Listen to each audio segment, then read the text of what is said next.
आचार्य प्रवर सीताराम श्री विजयराज मिलासा के पावन चरणों में कोटि से वंदन। पधारे हुए सभी को सादर जय जिनेन्द्र। प्रज्ञा जागरण, प्रज्ञा अर्थात ज्ञान, जागरण अर्थात जागना। सम्यक ज्ञान द्वारा अपनी आत्मा को जगाए रखना और हमें ज्ञान द्वारा अपनी आत्मा को जगाए रखना एवं अपने ऊपर जो भी आवरण है उस आवरण को दूर करना। उसके लिए आज आप और हम यहाँ पे उपस्थित है कि हम कुछ एक दूसरे से बांट कर कुछ सीख सकें। पिछली क्लास में तीसरा अध्ययन चतुरंगीय में 8 गाथाएं हुई थी। अब आगे चलते हैं। उसमें किसी को कोई डाउट है तो आप पूछ सकते हैं, अन्यथा हम आगे ब्रह्मा अध्ययन की ओर चलते हैं।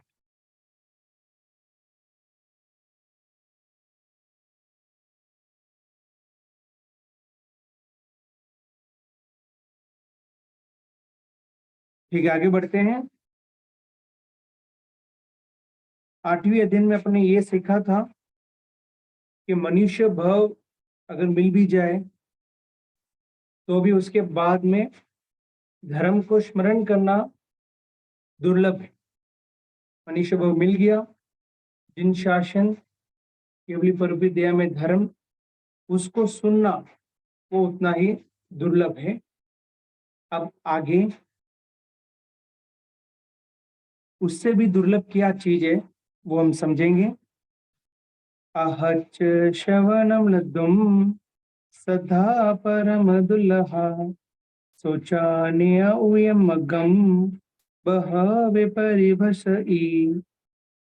अहच श्रवणम लद्दुम सदा परम दुल्लहा शोचान्य उयमगम बहवे परिभसई। अहच कदाचित श्रवणम धर्म श्रवण का योग लद्दम प्राप्त होने पर भी उस पर श्रद्धा होना परम दुर्लभ है। धर्म श्रवण भी कर ले, करने के बाद उस धर्म पर श्रद्धा करना बहुत दुर्लभ है।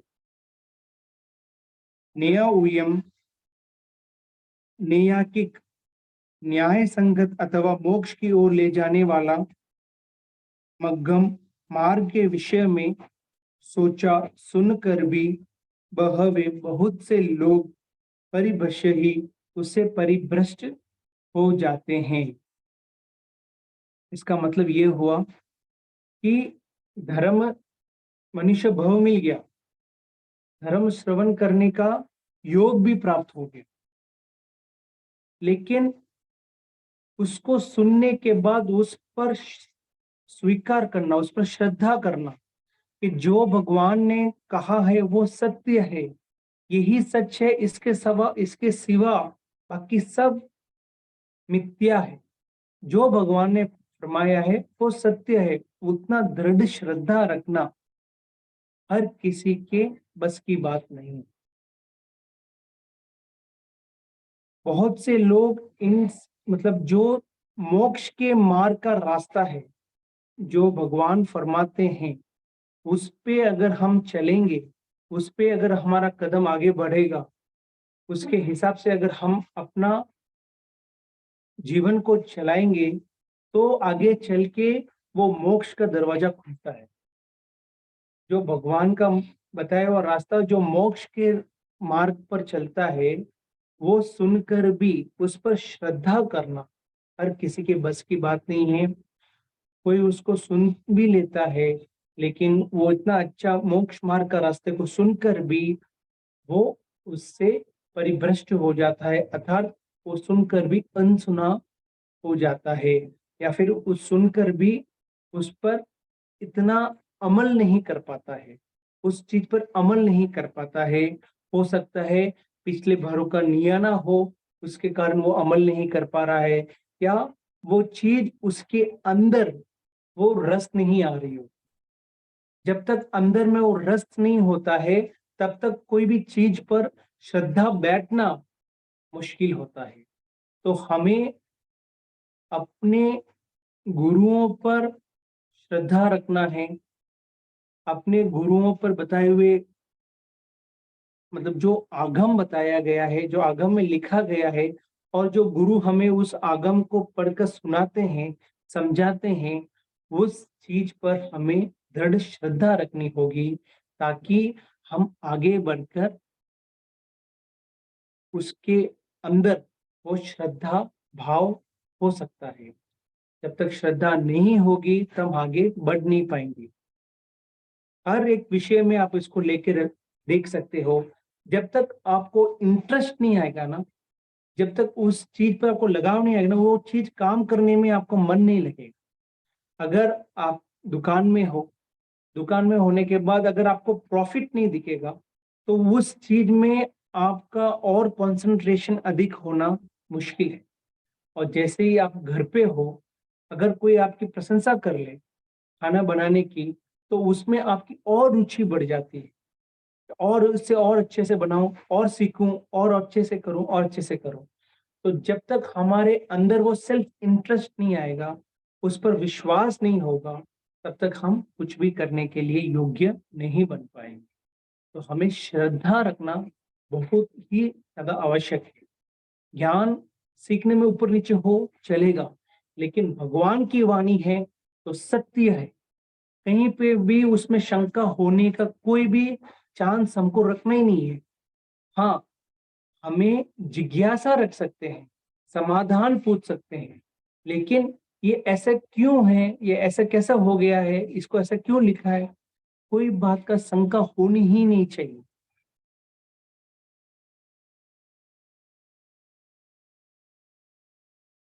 अगली गाथा।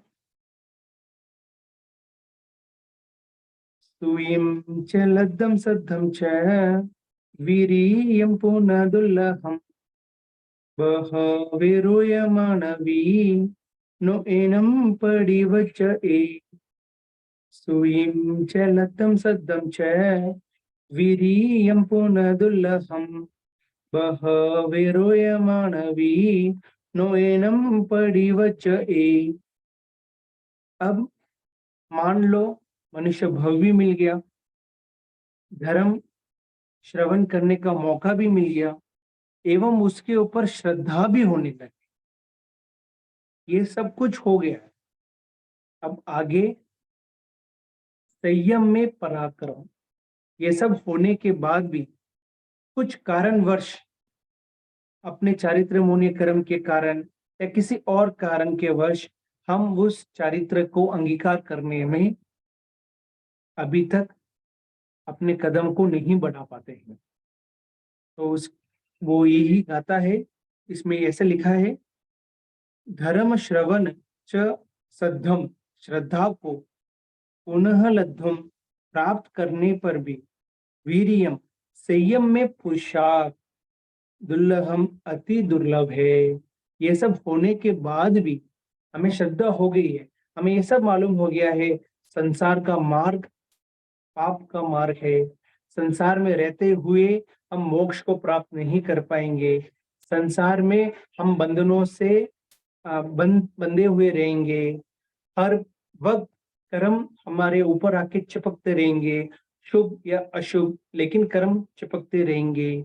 उसमें वो निर्जरा नहीं हो सकती है जो निर्जरा हम संयम में रहकर कर सकते हैं।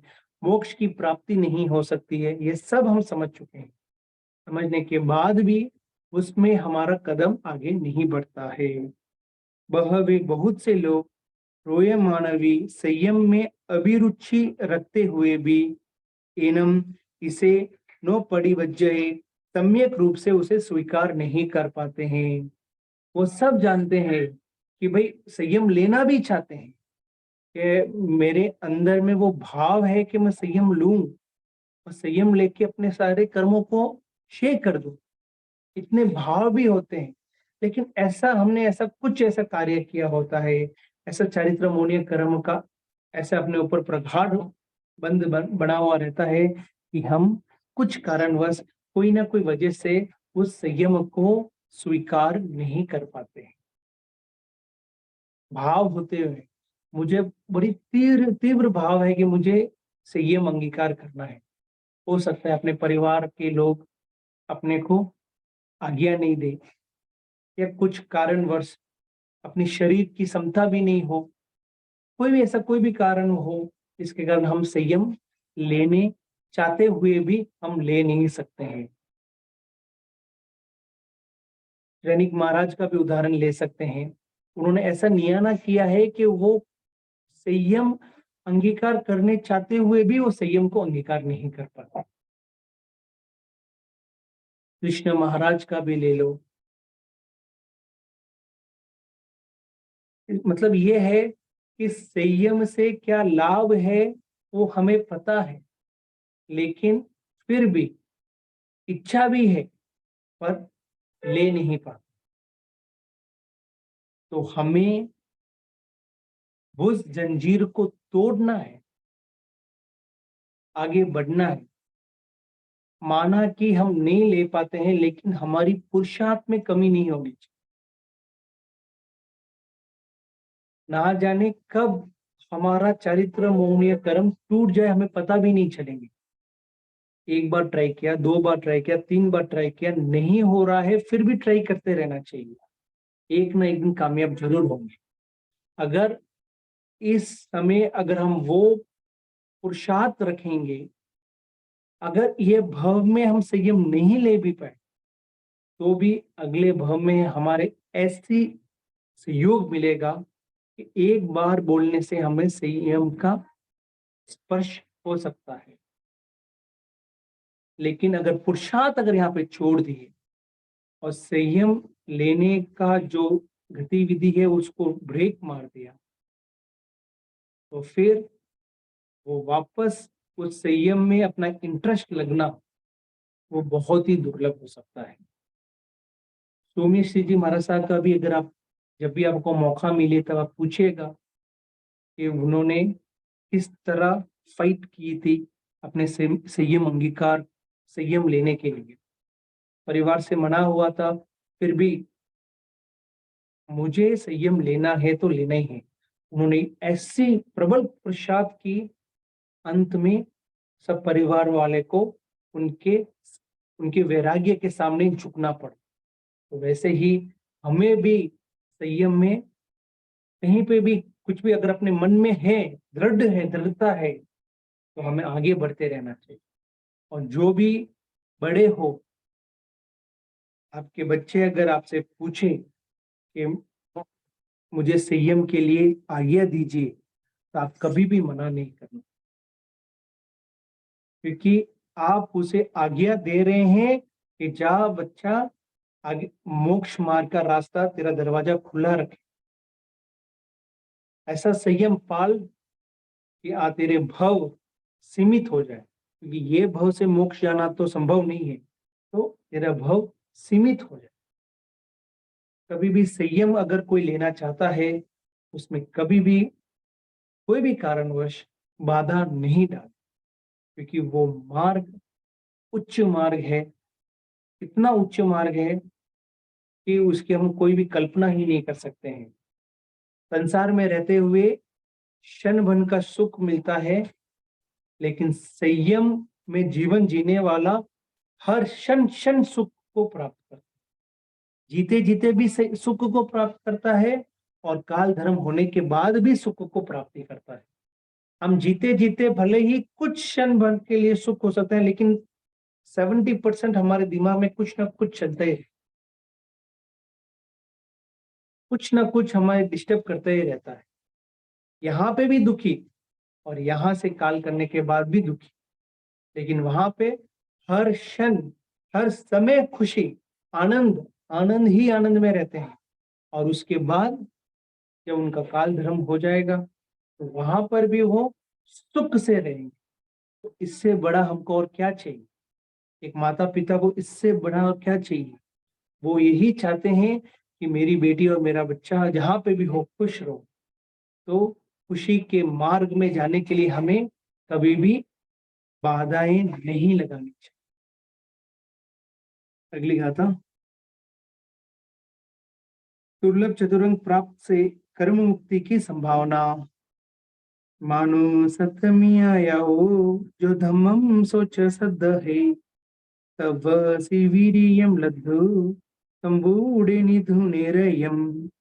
मानो सतमी आया हो जो धम्मम सोच सद है, तब शिवीरियम लद्धु संबूढ़े निधु निरयम।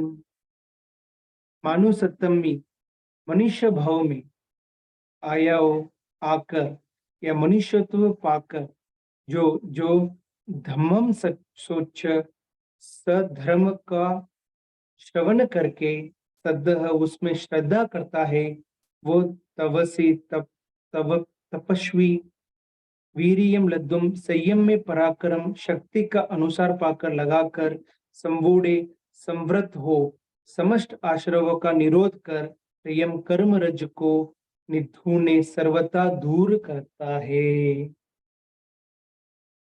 मनुष्य भाव को पाकर धर्म को श्रवण कर कर उस पर श्रद्धा करके, क्योंकि श्रद्धा आएगी तभी हमारे अंदर वैराग्य भाव उत्पन्न होंगे। वैराग्य भाव उत्पन्न होने के बाद संयम में हम पराक्रम करें।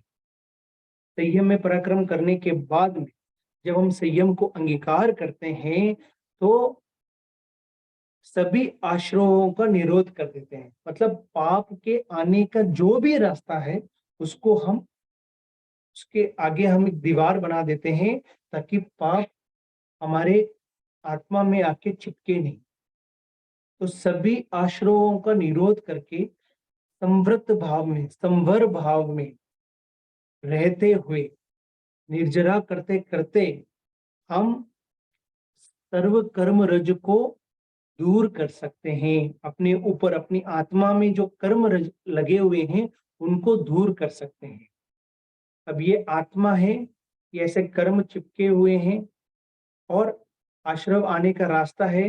पहले तो उस आश्रव आने के रास्ते को हमने रोक दिया, जैसे ही हमने संयम में अपने कदम को बढ़ा दिया।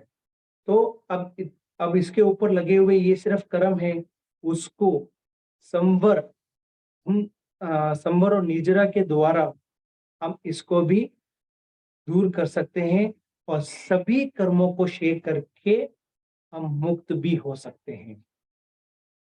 कितनी बड़ी बात। ये सिर्फ संयम में ही पॉसिबल है। संसार में रहते हुए कुछ गिने चुने श्रावक ऐसे हो सकते हैं जो श्रावक धर्म का अंगीकार कर सकता है। बाकी सब हम 24 घंटे में, भले 1 घंटे की समय करते हो या 2 घंटे की समय करते हो, 3 घंटे की समय करते हो, बस 2 घंटा 3 घंटा, उसके बाद 70 to 80% हम पाप कार्य में अपना जीवन बिताते हैं। बस एक 10-15% भी बहुत ज्यादा होता है। मैक्सिमम एक दिन की एक समय का भी अगर हम इसका एक सर्वे भी करेंगे ना पूरे जैनों का, तो दिन की एक समय का एवरेज या मैक्सिमम 2 समय का एवरेज ही है, उससे ज्यादा का एवरेज नहीं आएगा। सभी श्रावकों को लेकर रखेंगे। बाकी हम 22 घंटे हम अपनी आत्मा से दूर रहते हैं। सिर्फ 2 घंटे अपने आत्मा के पास रहते हैं। वो भी 2 घंटे में क्या हम आत्मा के पास में रहते हैं कि नहीं रहते हैं, वो सिर्फ केवली जानते हैं। या फिर हम स्वयं जानते हैं कि हम जब सामायिक में रहते हैं तब हम और अपनी आत्मा को एक रखते हैं, या फिर हम वहां पर भी अपनी आत्मा को भूल जाते हैं, यहाँ वहां की बातें करते हैं, या फिर कैसे भी 1 घंटा निकालना है उसके लिए हम बैठे रहे। किसी ने बहुत अच्छा, मतलब महाराज साहब ने बहुत अच्छा समझाया था, कोई भी कार्य करो मजबूरी से मत करो, मजबूती से करो। मजबूरी से कार्य करेंगे वो कार्य में हमें खुशी की प्राप्ति नहीं हो, और मजबूती से करेंगे तो फिर उस कार्य में सुख की प्राप्ति हो। खुशी के लिए कार्य करेंगे तो खुशी नहीं मिलेगी। खुश होकर कार्य करेंगे तो खुशी एवं सफलता दोनों प्राप्त होगी। तो हमें जो भी कार्य करना है खुश होके कार्य करेंगे तो हमें खुशी भी प्राप्त होगी एवं सफलता भी प्राप्त। तो खुश होके कार्य करने के लिए हमें सबसे पहले हमें वो ज्ञान सीखना है। नवरत्न मुनि जी महाराज साहब जो ईरोड में अभी वर्तमान में चातुर्मास है, उन्होंने ये फरमाया था कि कोई भी कार्य करे थोड़ा सा हमें उसका ज्ञान होना चाहिए कि ये कार्य क्यों करना चाहिए, कैसे करना चाहिए। पहले बेसिक में हमको मालूम नहीं होता है तो हमें जिज्ञासा रखनी चाहिए, पूछते रहना चाहिए।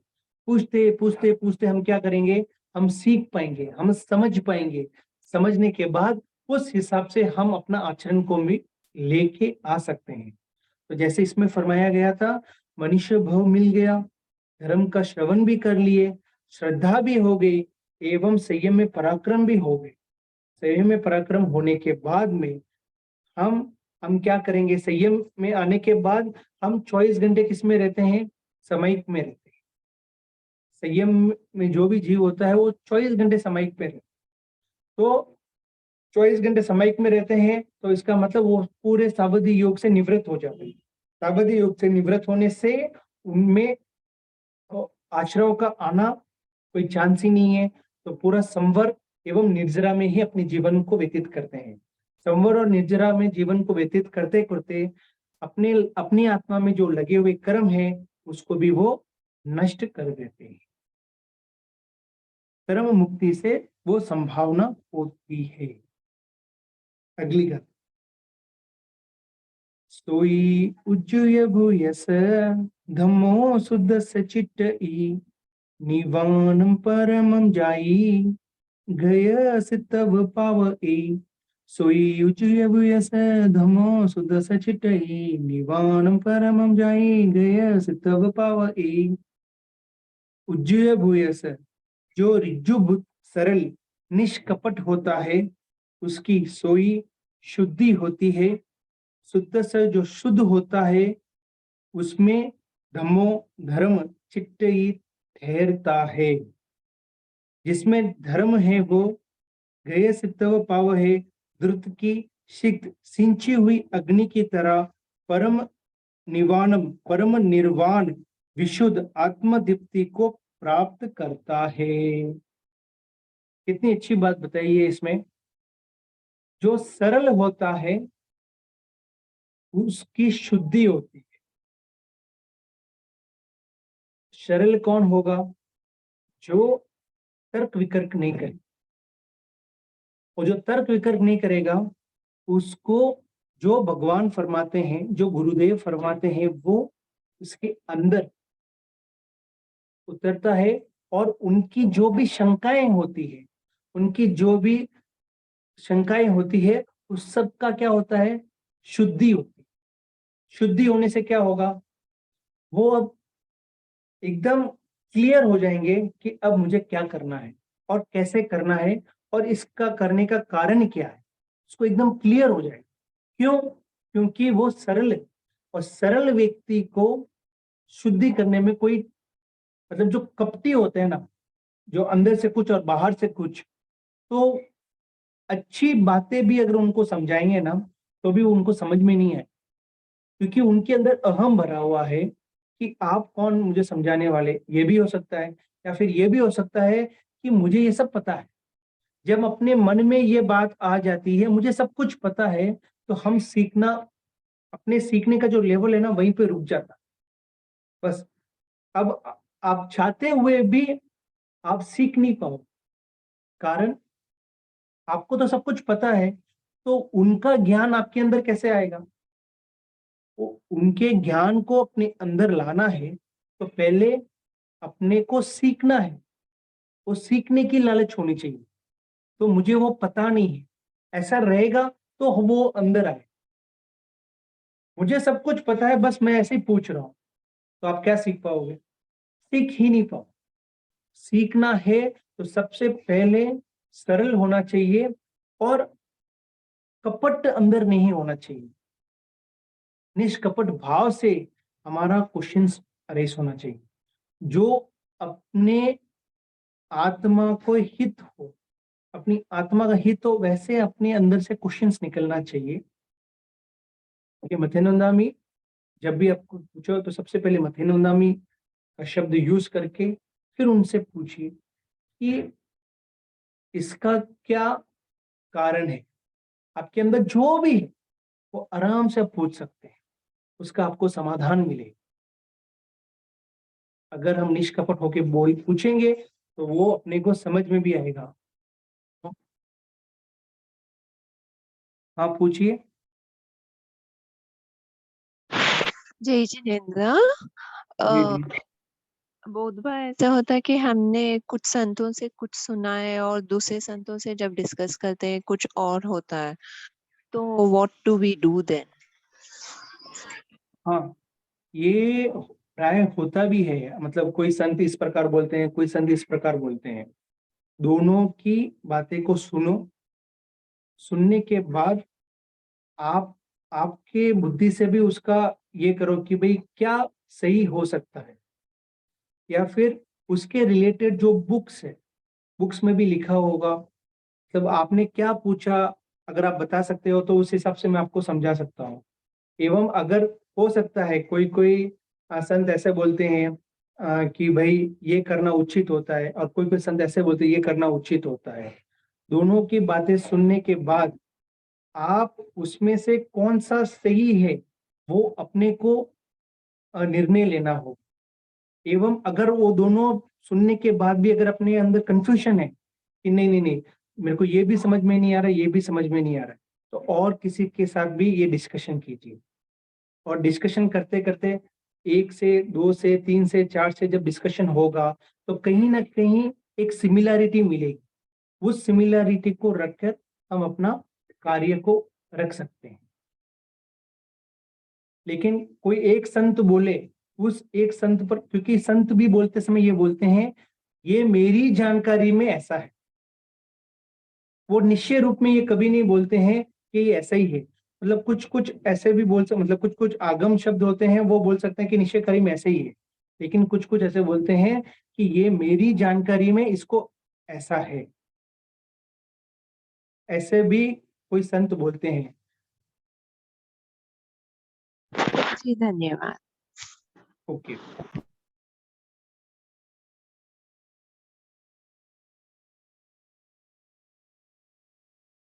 हाँ, उसकी शुद्धि होती है, और जब शुद्धि होती है तब वहां पे धर्म ठहरता है।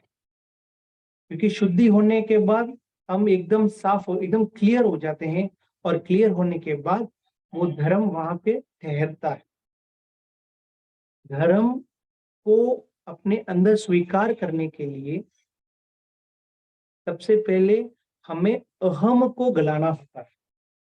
अहम को गलाएंगे तो उनकी बात हमें समझ में आएगी, और वो हमारे अंदर आचरण में उतरने का रहेगा और वो ठहरेगा। तो धर्म को अगर टिकाए रखना है तो सबसे इम्पोर्टेंट चीज है हमें सरल बनना है, और उससे भी पहले हमें विनम्र बनना, हमें विनयवान बनना है, हमें विवेकवान बनना है। मतलब जो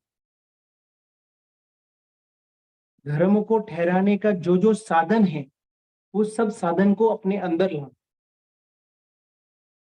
सरल बनना, विनयवान बनना। विनय होगा तो ही गुरु, मतलब आपके जो भी बड़े हैं वो आपको कुछ समझाएंगे, सिखाएंगे।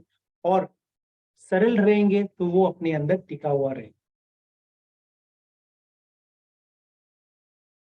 जिससे जिससे क्या होता है, जो सिंची हुई अग्नि रहती है, अखंड अग्नि रहती है, जो सिंची हुई अग्नि रहती है, कैसे सब अंधकार को दूर करके दिव्यमान रखती है, वैसे ही हम भी अपनी आत्मा को विशुद्ध बना सकते हैं, और हम भी देव दिव्यमान बन सकते हैं। मतलब जिसके अंदर कोई भी कलंक नहीं रहे। हम अपनी आत्मा को ऐसे बना सकते हैं कि उसके ऊपर कोई भी कलंक नहीं रहेगा, कोई भी कर्मों का आवरण नहीं है। सिंची हुई अग्नि को आप देखे होंगे कैसे एकदम प्योर दिखती है। तो अग्नि का ऊपर का भाग, मतलब ऊपर का जो व्हाइट भाग रहता है, वो उतना क्लियर और कितना प्योर दिखता है। वैसे ही अपनी आत्मा भी प्योर हो सकती है। कब होगी? जब हम उस धर्म को समझकर अपने अंदर ठहरा कर अपने अंदर को टिकाए रखेंगे। धर्म को जब हम टिकाए रखेंगे और उस के अनुसार हम अपना आचरण करेंगे, तो हम भी विशुद्ध बन सकते हैं, दे दिव्यमान बन सकते हैं। इस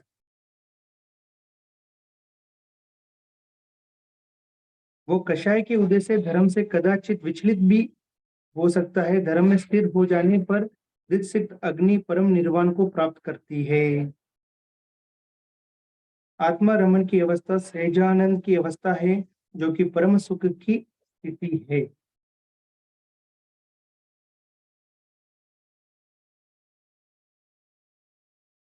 जो जो अपनी आत्मा विभाव में चली गई होती है, उसको वापस स्वभाव में लाने के लिए, उसको वापस स्वभाव में, आत्मा का स्वभाव क्या है? ऊंचा उठना, हल्का रहना, ऊंचा उठते रहना। तो अगर कुछ कारणवश हमारी आत्मा विभाव में चली गई होती है, तो उसको वापस स्वभाव में लाने के लिए ये जो धर्म हम सीखे हैं, वो सरलता से जो हमने धर्म सीखा है, वो हमको क्लिक करेगा, वो हमें पॉइंट आउट देगा कि क्या कर रहा है, कहाँ पे तू जा रहा है, प्रमाद अवस्था में क्यों जा रहा है, अप्रमत्त अवस्था में वापस आ, वापस आ। वो हमें वापस, वो हमको वापस वो हिंट देगा। तो जो विभाव में गई हुई आत्मा वापस स्वभाव में आ सकती है। तो हमें अपने धर्म को टिकाए रखना हो। धर्म को टिकाए रखने के लिए हमें संतों के साथ अपनी चर्चा एवं उनकी सेवा करते रहने होंगे। जितनी जितनी हम संतों के साथ, अपनी संत सतियों के साथ हमारी सेवा बढ़ती जाएगी, उतनी उतनी हमें धर्म में रुचि बढ़ती जाएगी एवं धर्म का सच्चा स्वरूप हमें समझने में आएगा। आपको कहीं पे भी कोई भी डाउट हो, जैसे कि अगर किसी के साथ आपने समाधान किया और उनके समाधान में आप तृप्त नहीं, तो उस समाधान को, उस क्वेश्चन को वापस किसी और संतों के पास या और सतियों के पास रखिए और उनसे भी समाधान पाइए। तो हो सकता है जो आपका डाउट था वो वहां पे जाके क्लियर हो सकता है।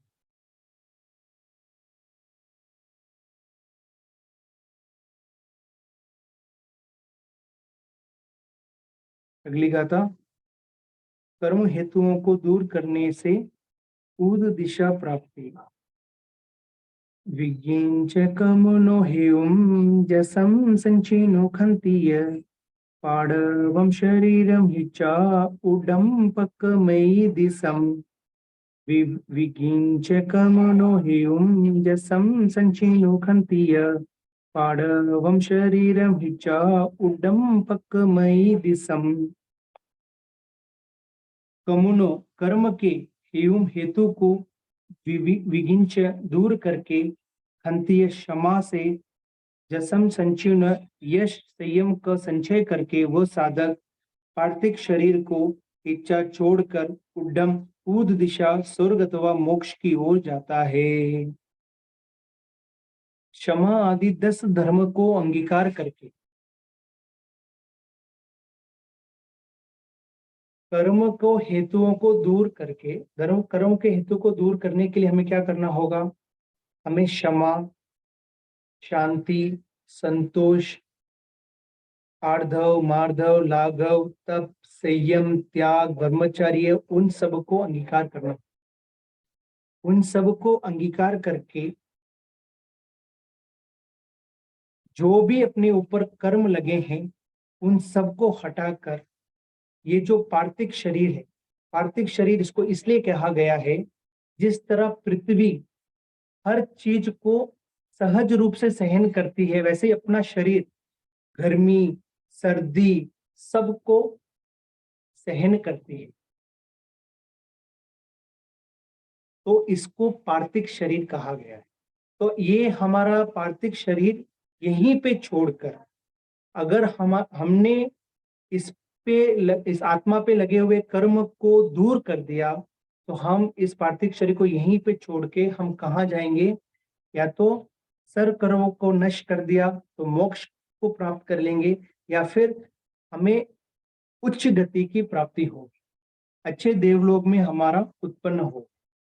और अगर हमने ऐसा नहीं किया और कुछ पुण्य का उपार्जन किया, तो हो सकता है देव गति भी प्राप्त हो, लेकिन नीच देव की प्राप्ति हो सकती है। भवनपति, परमादामी देव, वैसे देवों में, या किल्विषिक देव, ऐसे देवों में हमारी उत्पत्ति हो सकती है।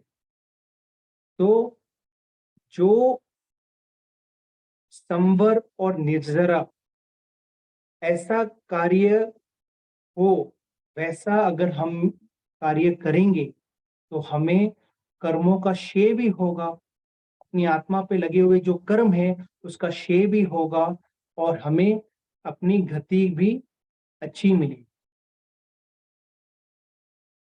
मनुष्यत्व आदि के प्रतिबंधक कर्म बंध के मिथ्यात्व, अविरत आदि उपादान कारणों को दूर करके क्षमा से, उपलक्षण से, मार्धव, आर्जव आदि शेष 9 धर्मों से यश के कारण रूप संयम या विनय को संचित करो। इस प्रकार करने से साधक पार्थिव शरीर छोड़कर ऊर्ध्व दिशा की ओर प्रगति करता है। 10 प्रकार का जो धर्म है, क्षमा, आर्धव, लाघव, क्षमा, आर्धव, लाघव,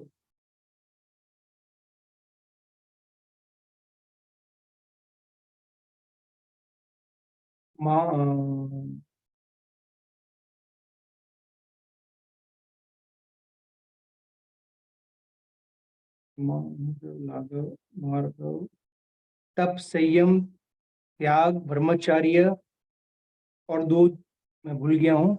ऐसे 10 प्रकार के जो धर्म है, उस धर्म को स्वीकार करके उस धर्म के अनुसार अगर हम चलेंगे तो कर्म हमको आके चिपकेंगे नहीं, और हमारा संवर और निर्जरा के द्वारा जो भी लगे हुए कर्म है वो क्षय होते जाएंगे, और हमें ऊर्ध्व दिशा में जाना है, हमें अधो दिशा में नहीं जाना है। अधो दिशा में जाना है तो ये सब चीजें हमें पसंद ही नहीं है।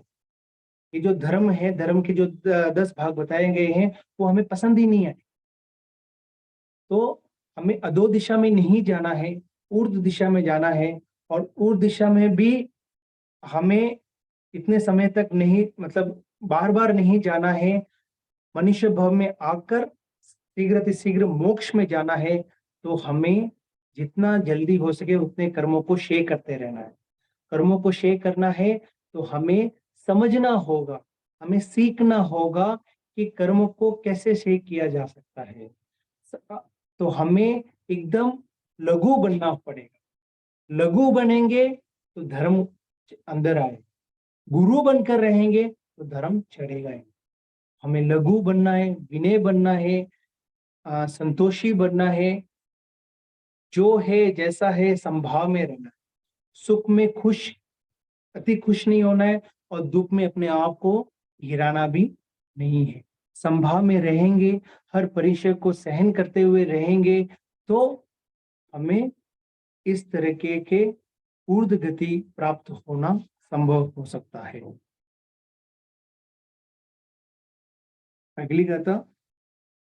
विशाली से हिमशिले हिम जक्का उत्तर उत्तरा महासुखवादी पंता मनंता पुनचवम।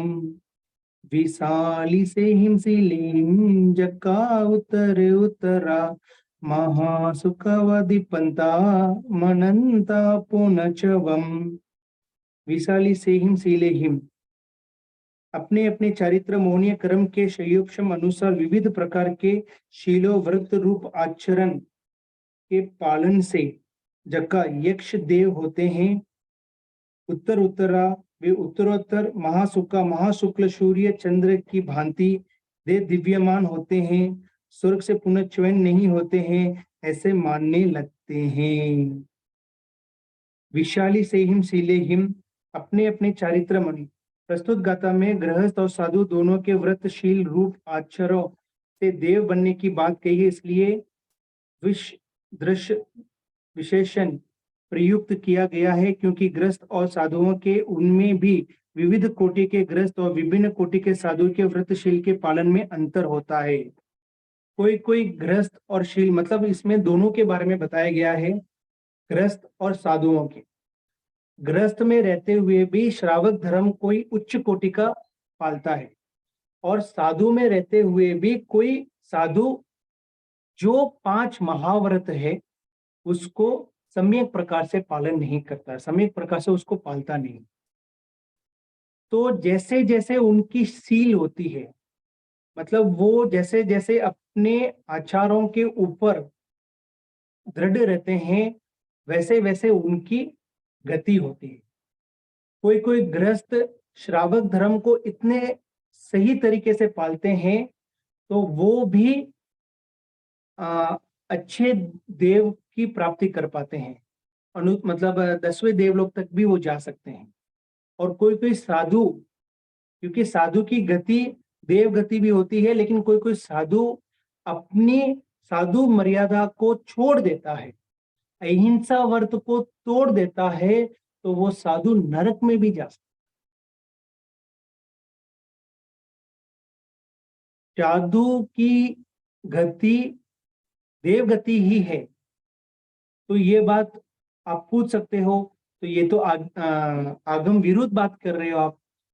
तो साधु जो होता है वेश से नहीं होता है। अगर वेश को धारण करने वाला अगर हर कोई साधु हो जाता तो हर कोई इस वेश को धारण कर सकता है, इसमें कोई बाधाएं नहीं होती है। लेकिन जो भाव से साधु होता है, अंदर आत्मा से, मतलब कहते हैं रोम में नहीं, अंदर हड्डी में नहीं, मज्जा के अंदर वो संयम होना चाहिए। रोम रोम के अंदर नहीं, उसके हड्डी में नहीं, उसके अंदर की जो मज्जा है उसके अंदर संयम होना चाहिए। तो वो साधु 100% उसकी गति ऊर्ध्व गति है। अन्यथा जिसने सिर्फ वेश पहन लिया है और वो साधु बन गया है, तो उसकी नरक जाने की भी गलियां खुली है। हर साधु स्वर्ग में नहीं जाएगा, हर साधु स्वर्ग में नहीं जाएगा, हर साधु मोक्ष में नहीं जाएगा। लेकिन ये सत्य है कि बिना साधु को अपनाए हम मोक्ष को प्राप्त नहीं कर सकते, लेकिन वो होना चाहिए भाव से, वेश से नहीं होना चाहिए। वेश से होकर हम अहिंसा व्रत का ही अहिंसा व्रत को ही हम मतलब चूर चूर करते हैं, तो वो क्या लाभ हो सकता है।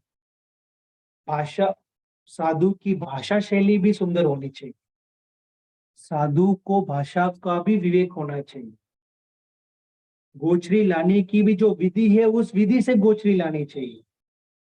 एरिया समिति का संपूर्ण पालन करना चाहिए। अगर एरिया समिति का पालन नहीं कर पाते हैं तो वो बाकी सब में फेल हो जाए। सबसे फर्स्ट एंड सबसे इंपॉर्टेंट चीज है एरिया समिति। 6 काय के जीवों की रक्षा करते हुए ही साधु को आवश्यक कार्य वो कार्य करना ही पड़ेगा, चलना ही पड़ेगा। तो वो कार्य के लिए एरिया समिति का जो भी अपना एक रूल्स बनाया गया है उसको पालन करते ही चलना चाहिए। कोई कोई साधु कहते हैं कि भाई धर्म का अगर प्रचार नहीं होगा तो क्या होगा। साधु दूसरों को तिराने के लिए नहीं बने, ये सबसे फर्स्ट एंड इंपॉर्टेंट चीज है, इसको माइंड में रखना है। साधु दूसरों को तिराने के लिए साधु नहीं बने, साधु खुद को तिराने के लिए बने। तो एक नमोथुन में आता है तिन्नानम तारियानम, जो तीरते हैं और तारते हैं। तो जब साधु खुद नहीं तीरेगा, हिंसा का प्रयोग करेगा, वो दूसरों को कैसे तिराएगा। तो सबसे फर्स्ट चीज हमारे अंदर वो होनी चाहिए कि साधु दूसरों को तिराने के लिए नहीं बने हैं, साधु खुद को तारने के लिए बने हैं। अगर वो तिर जाएंगे तो उनको देख के हजारों तिर जाएंगे।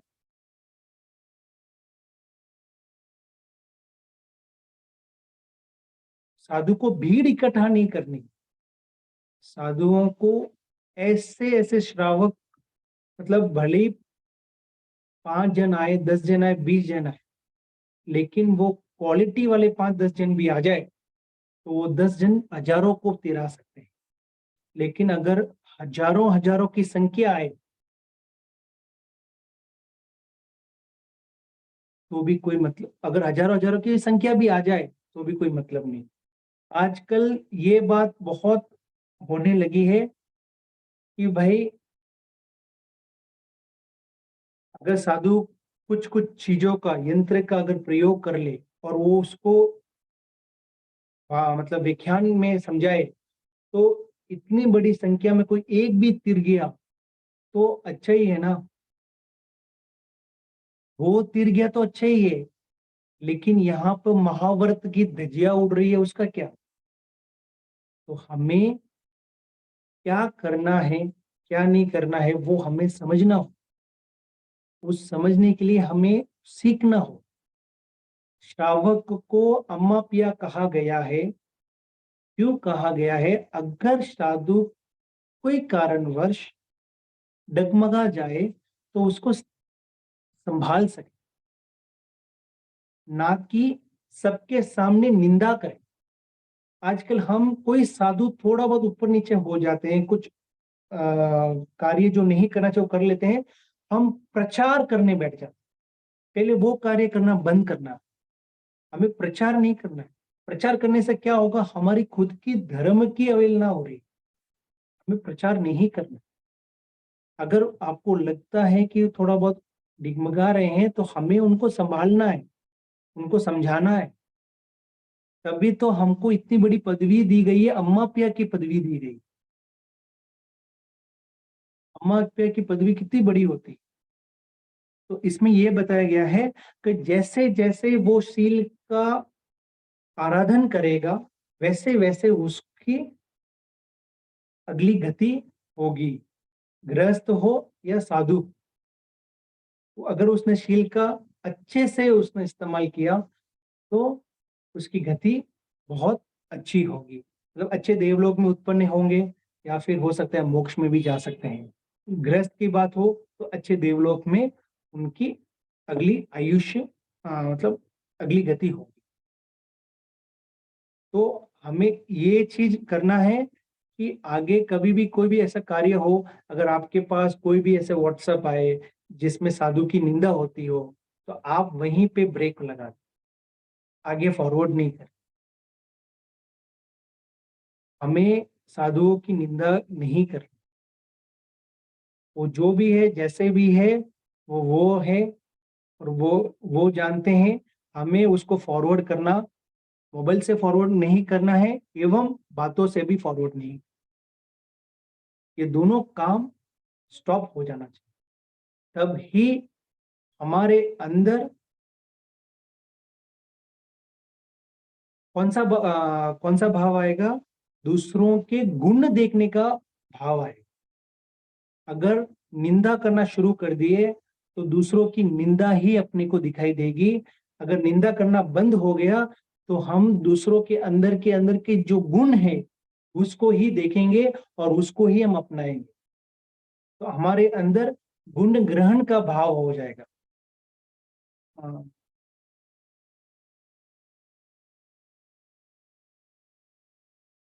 साधु, ठीक है, आगे याद आएगा तो अगली गाथा।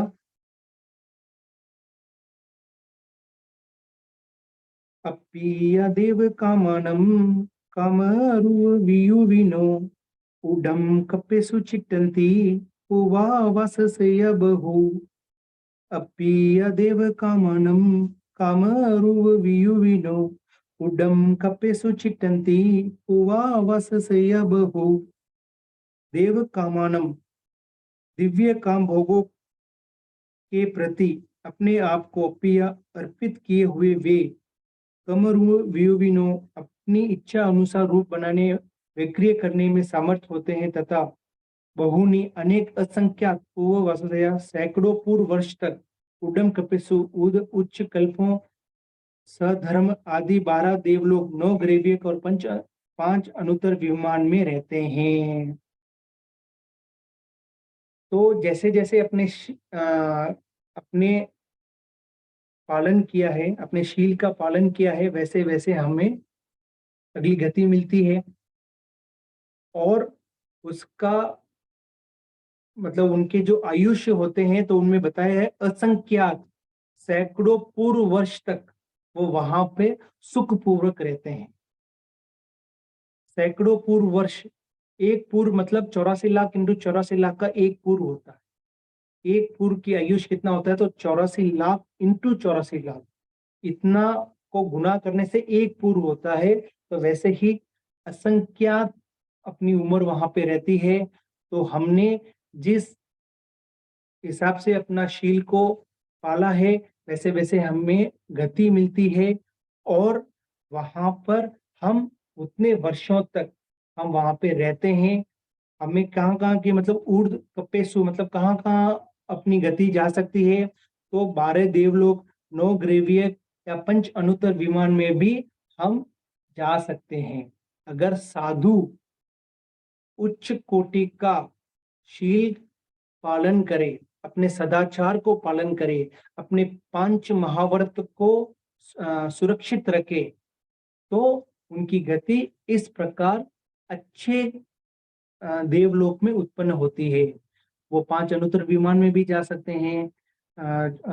स्वधर्म मतलब चौथा, पांचवा, छठा, सातवां, आठवां, नौवां, 10वां, ऐसे कोई भी गति में उनकी आयुष्य हो सकती है।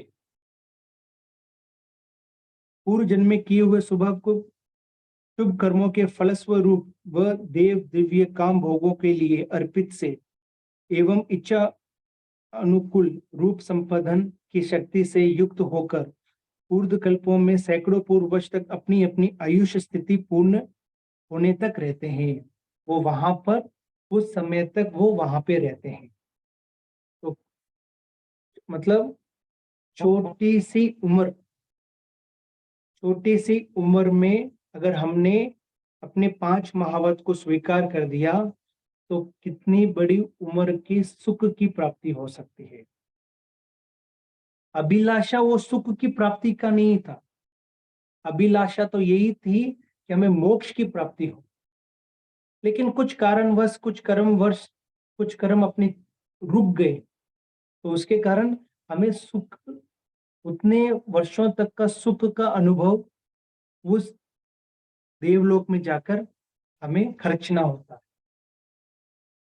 वापस मनुष्य भव में आके हम मुक्ति को प्राप्त कर सकते हैं। जैसे 5 अनुत्तर विमान का जो वाक्य चलता है, जो भी 5 अनुत्तर विमान में जाते हैं वो नियम कुछ संख्यात वर्षों में ही मोक्ष की प्राप्ति कर लेते हैं। कुछ ऐसे कर्म हैं जिसके कारण हमें भव भ्रमण करना पड़ रहा है, लेकिन वैसे कार्य करने से उनके नरक और त्रियंच का ताला तो लग गया है। अब सिर्फ क्या करना है, देव का ताला लगा, और देव का ताला लगने के बाद हम यहाँ से सीधा मोक्ष में जा सकते हैं।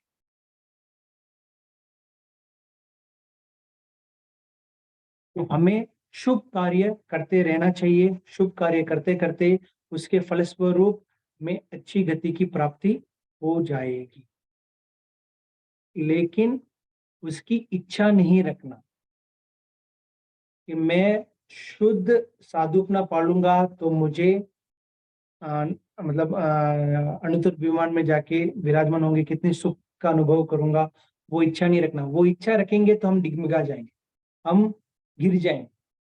बिना इच्छा का साधु धर्म पाल रहा हूं, साधु धर्म को पाल, जो अष्टप्रभु मतलब जो 5 समिति 3 गुप्ती है उसको सही प्रकार से पालना है। बस वो ही मन में होना चाहिए और कोई भी दूसरी इच्छाएं नहीं होनी चाहिए। अगर इच्छाएं हो गई तो कहीं ना कहीं हम डिगमिगा जाए, कहीं ना कहीं हम संयम में दोष लगाने का कारण बन जाएंगे।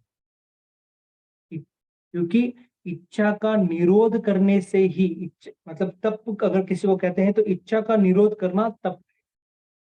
इच्छा हुई तो तप नहीं हो सकता, कहीं ना कहीं हम अनबैलेंस रहे। अगली गाथा।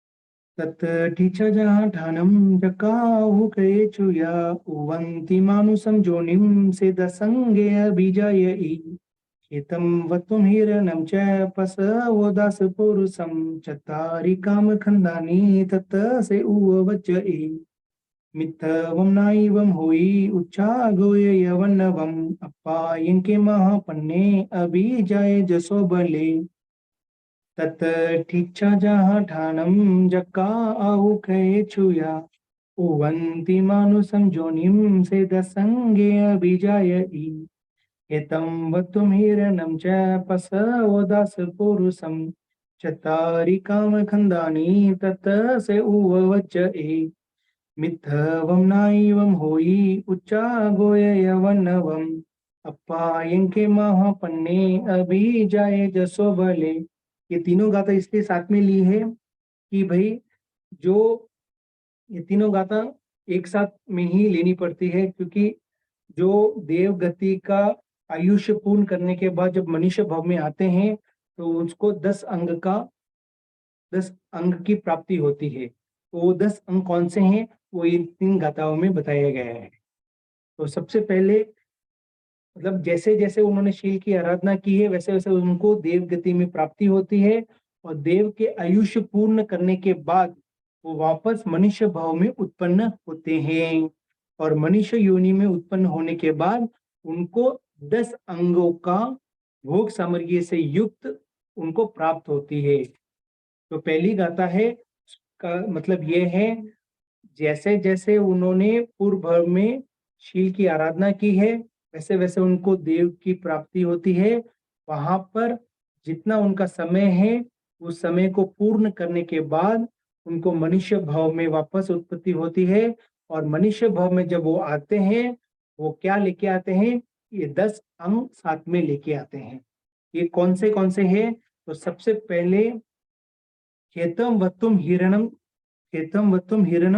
दास पुरुषम, मतलब खेतों की भूमि, उनके पास बहुत सारी खेतों की भूमि होती है, ग्रह अच्छे अच्छे महलों में उनका जन्म होता है, सोना चांदी की कोई कमी नहीं होती है, गाय भैंस मतलब जो भी दास दासी दोपद चौपद जो भी है उनको उपलब्ध होती है।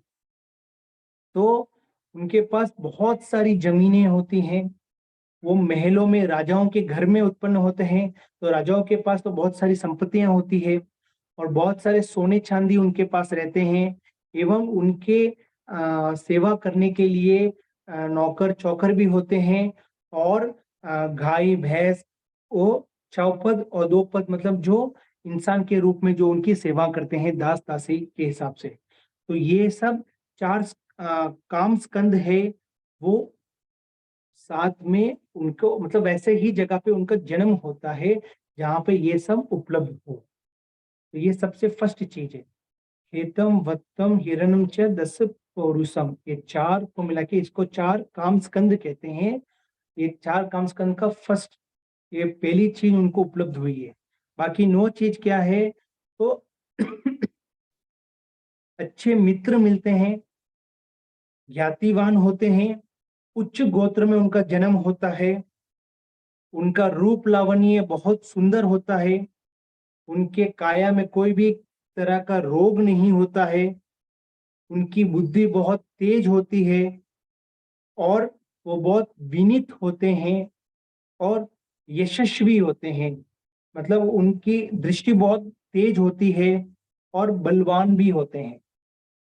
ये 9 है, अच्छे मित्र का पाना, ज्ञातिवान, उच्च गोत्र में उत्पन्न होना, रूप उनका अच्छा होना, उनके काया में कोई भी रोग उत्पन्न नहीं होना, उनकी बुद्धि बहुत तेज होती है, महाप्रज्ञ, अभिजात मतलब विनीत होते हैं, कुलीन नहीं होते हैं, जहां भी जाते हैं सब लोग उनको चाहते हैं। मतलब कुलीन होने से क्या होता है, कोई भी उनको पसंद नहीं करता है, और विनीत होता है हर कोई उनको पसंद करता है। यशस्वी होते हैं एवं बलवान हो, ये 9 अंग, और एवं जो पहला है वो वो चारों को मिला के एक, तब ये 10 अंगों को लेकर वो मनुष्य भाव में जन्म लेते हैं। मतलब एक छोटा सा संयम को पालने से, संयम में अगर अपना जीवन जीने से, सबसे पहले तो अच्छे देवलोक में उत्पन्न होंगे, वहां पे सैकड़ों पूर्व वर्ष तक निश्चिंत होकर रहेंगे। वहां से वापस मनुष्य भाव में आएंगे तो भी कितने सुख में जीने को मिलेगा। तो संयम का फल कितना उच्च है।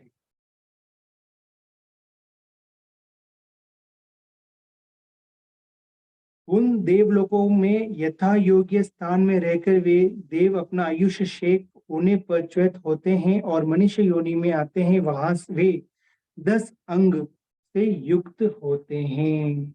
ये 10 अंग उनके साथ में रहता है। हम यहाँ पे सबसे फर्स्ट चीज, हमें अच्छे मित्र भी नहीं मिलते जो हमें धर्म की राह पे चलाना सिखाए। हमें संसार को कैसे बढ़ाना है वैसे समझाने वाले अनेक मित्र मिल जाए, लेकिन संसार को कैसे त्यागना है वैसे मित्र मिलना बहुत दुर्लभ। तो वैसे मित्र को पाने के लिए हमें भी वैसे अभी से बनना होगा कि जहां पे भी हो, हम भी संयम को बढ़ाने का कोई भी कार्य करने के लिए किसी को प्रेरणा नहीं दे, बल्कि संसार को सीमित करने का प्रेरणा दे। तो हम आज जो जो भी करेंगे वो आगे जाके हम हमारा सहयोग मिले, हमें भी ऐसे मित्र की प्राप्ति होगी जो हमें इस तरह कार्य करने में सहयोग देंगे। तो हम जितना हो सके जो धर्म से विमुक्त होने के कार्य हैं उसकी प्रेरणा नहीं दें। डिस्कोस में जाना, पार्टीज में जाना, पब में जाना, आजकल नशे की चीजें इतनी बढ़ गई हैं, इतनी बढ़ गई हैं कि अगर हम अपने जैन कुल का भी देखेंगे तो 100 में से 90% लोग भी उस नशे के वशीभूत हो गए हैं। तो हमें, अगर हम धर्म को अपनाएंगे, हमको देखे हमारे बच्चे भी सीख पाएंगे। अगर हम इस धर्म को स्वीकारेंगे नहीं,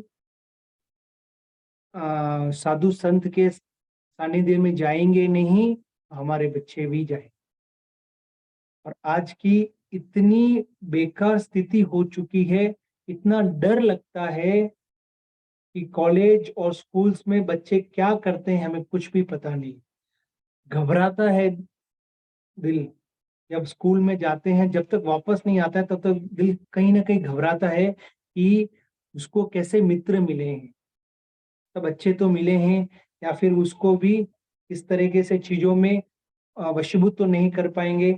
तो हमें सतर्क रहना है। हमें बार बार बच्चों के अंदर वो शिक्षाएं डालती रहनी है कि ये सब करने से क्या होगा, ये सब करने से क्या होगा। उसके अंदर 7 कुवेशन आए ही नहीं, 7 कुवेशन जो अपने धर्म में बताए वो आए ही नहीं उनके अंदर। तो वैसे हमें अपने बच्चों को समय देना है, बच्चे को समय देते रहना है। बच्चे को समय देते रहेंगे तो हम अपने बच्चों को अच्छी संस्कार में डाल सकते हैं। उसके लिए हमें कुछ समय अपने बच्चों को देना है। बच्चों को समय देते रहेंगे, उनके अंदर अच्छे अच्छे संस्कार डालते रहेंगे तो भविष्य में अपना धर्म भी सुरक्षित रहे। भविष्य में धर्म सुरक्षित क्यों रहेगा? क्योंकि भविष्य में जो भी साधु संत बनेंगे, अगर आने वाली पीढ़ी को धर्म से लगाव नहीं रहेगा तो वो उनकी सेवा भक्ति कैसे कर पाएंगे। तो हमें कुछ समय मतलब कहते हैं कि भाई कोई भी समय आप ले लो, 5 मिनट, 10 मिनट सामूहिक में बैठ के धर्म चर्चा होनी चाहिए। आप धर्म चर्चा करो या प्रार्थना करो या लोगस बोलो या जो भी आपको अच्छा लगे वो करो। लेकिन सामूहिक में पूरा परिवार एक साथ एक समय में बैठ के करेंगे तो हो सकता है जो अपने फैमिली की बॉन्डिंग है वो और मजबूत हो जाए। धर्म कार्य करने से फैमिली की बॉन्डिंग और बढ़ती है, क्योंकि धर्म कार्य करने से पुण्य बढ़ता है और पुण्य से क्या होता है, हर कार्य अच्छे से होता है। तो हमें अपने फैमिली को एकजुट बनाए रखना है, तो हमें अपने फैमिली के साथ टाइम बिताना है। कोई भी एक समय अपने निर्धारित कर लो, रात का समय हो, ऐसा कोई ना कोई तो समय होगा जब पूरा परिवार एक साथ हो, तो वहां पर बैठ के 5 मिनट या 10 मिनट का धर्म आराधना, उससे कितने कर्मों की निर्जरा हो जाएगी। सामूहिक में और ज्यादा कर्मों की निर्जरा होती है। तो अभी तक अपने बस अभी 2 गाथाएं रही है, और 2 गाथा होने के बाद ये 20 गाथा का जो तीसरा अध्ययन है वो पूर्ण हो जाएगा। अगले क्लास में ये 2 गाथाएं रख लेंगे। समय हो चुका है, 7 मिनट आगे हो गया है। क्षमा याचना चाहता हूँ एक्स्ट्रा लेने के लिए। किसी को कोई डाउट हो तो 2-5 मिनट के लिए रुक सकते हैं, नहीं हो तो समाप्ति कर।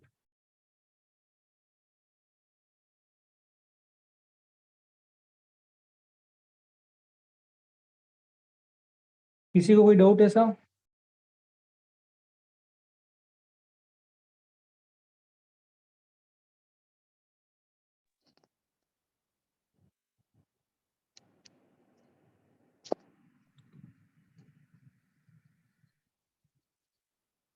ठीक है सर।